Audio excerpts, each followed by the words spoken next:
on a mis du riz. Maintenant, l'année 2, on a mis du niébé. Ça, c'est le meilleur président culturel. Ça, c'est vraiment l'idéal. Donc, le riz sur le niébé. Donc, c'est sûr que même s'il y a des graines de riz qui restent dans le sol, maintenant, la campagne qui suit, quand on met du niébé, donc pour la distinction, même si le riz pousse, directement, on va faire la distinction nette entre le riz et le niébé. Donc, en ce moment, on va faire l'épuration du riz qui se trouve sur la parcelle. Mais, quand l'année 1, on met du sorgho, et l'année 2, on met du sorgho encore, comme je l'ai dit, quand on met par exemple le djakoumbe, et l'année 2, on met le grinkan, donc comme c'est des plants, c'est tous du sorgho, donc c'est très très difficile de faire la distinction. Et au moment de l'épuration, c'est très compliqué de faire la distinction entre les pieds. Sauf nous qui sommes vraiment les vrais connaisseurs, donc en ce moment, à travers les pieds et les épis, donc on parvient à faire la distinction entre les variétés. Mais pour les producteurs sémenciers, donc c'est très difficile. La raison pour laquelle il ne faut pas mettre sorgho sur sorgho pour les mêmes parcelles. L'idéal maintenant, c'est faire la rotation ou bien la jacère.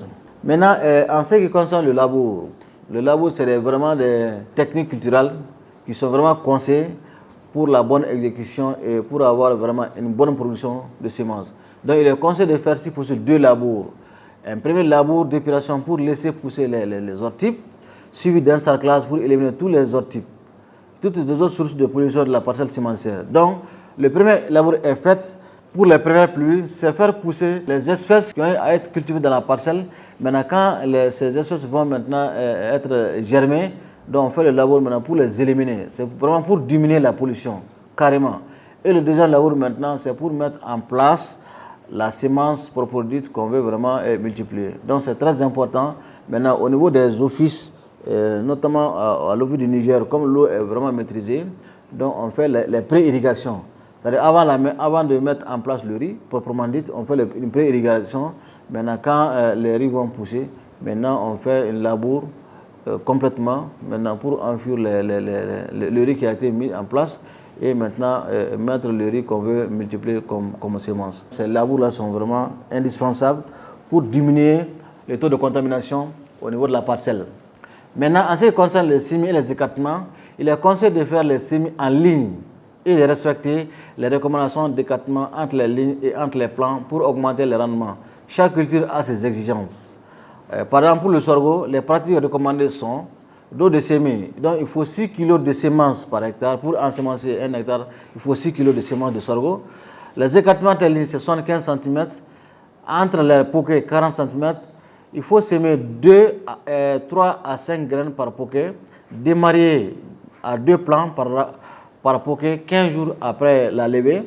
Faire le démarrage après une bonne pluie au moins du premier sarclage. Vraiment, les écartements, c'est important dans la production. Maintenant, quand vous semez avec des écartements très réduits, donc les plants seront des plants chétifs, donc en ce moment, ils ne vont pas donner des bons épis. Mais avec des recommandations d'écartement conseillées, ça permet d'augmenter la production et les plants seront des plants très vigoureux et ça va donner des bons épis.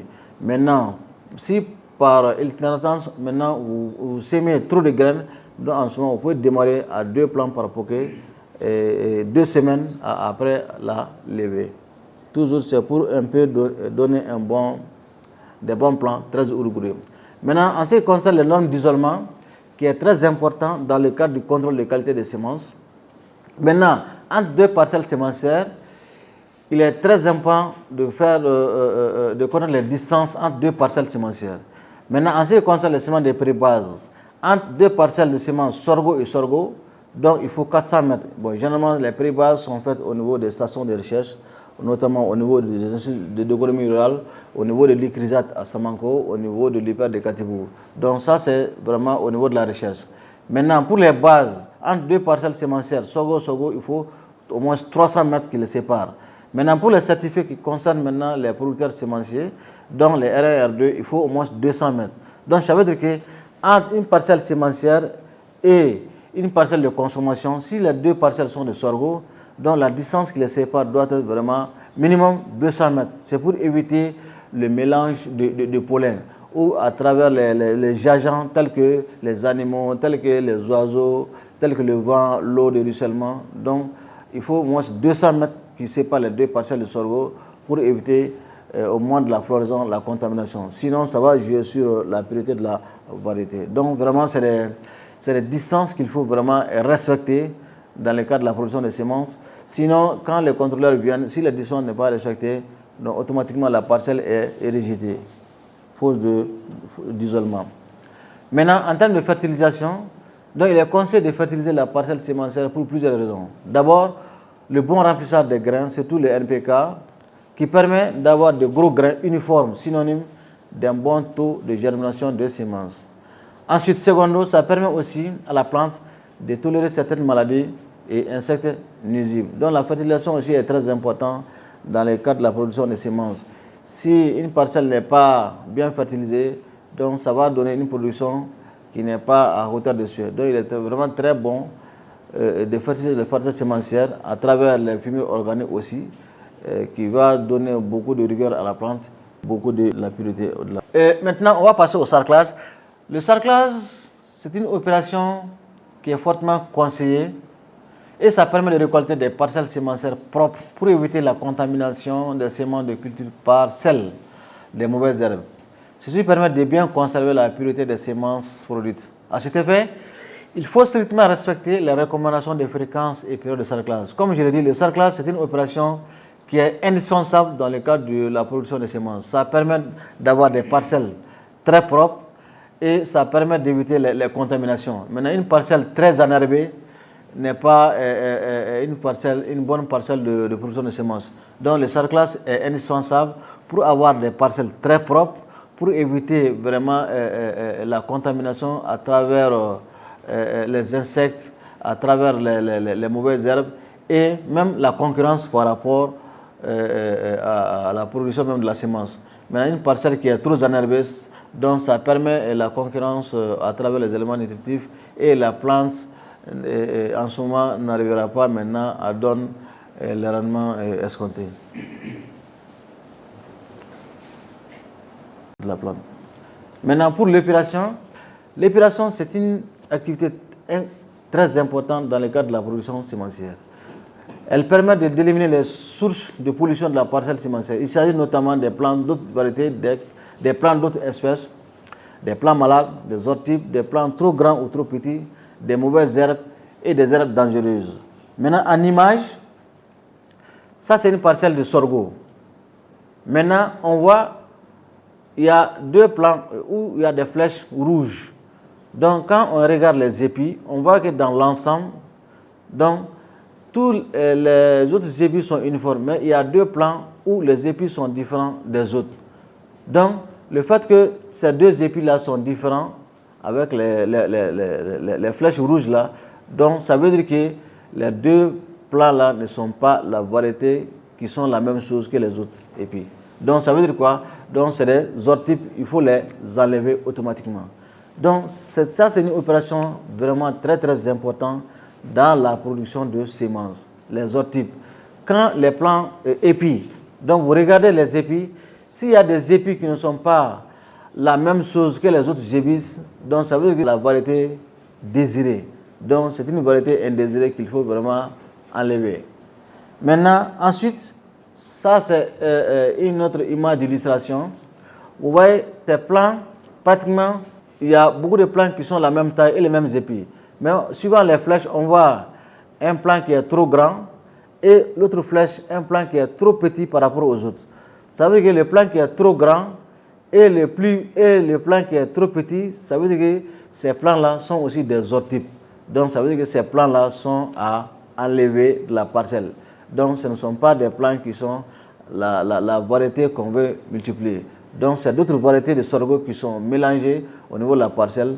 Donc il faut les enlever avant l'arrivée des inspecteurs. Donc vraiment c'est des consignes qu'il faut connaître. Quand vous produisez le sorgho, quand le sorgho épi, donc vous regardez dans l'ensemble, vous faites une vue d'ensemble par rapport aux épis. Si vous voyez des épis qui ne sont pas la même chose que au moins l'ensemble des épis, donc ça veut dire que ces épis sont d'autres variétés qui n'est pas la variété désirée. Donc vraiment il faut carrément l'enlever, sinon ça va être contaminé, ça va être mélangé au moment du battage. Au compte maintenant de l'analyse au laboratoire, Maintenant, au niveau de l'analyse de la pureté et de la variété, donc ça va vraiment mélanger la variété et la variété sera rejetée à cause des autres types.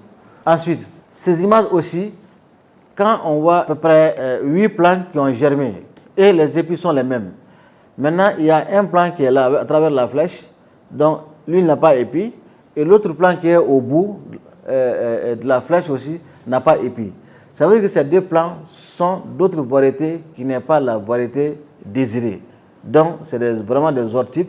Ce sont des orthopes dont en ce moment il faut les enlever.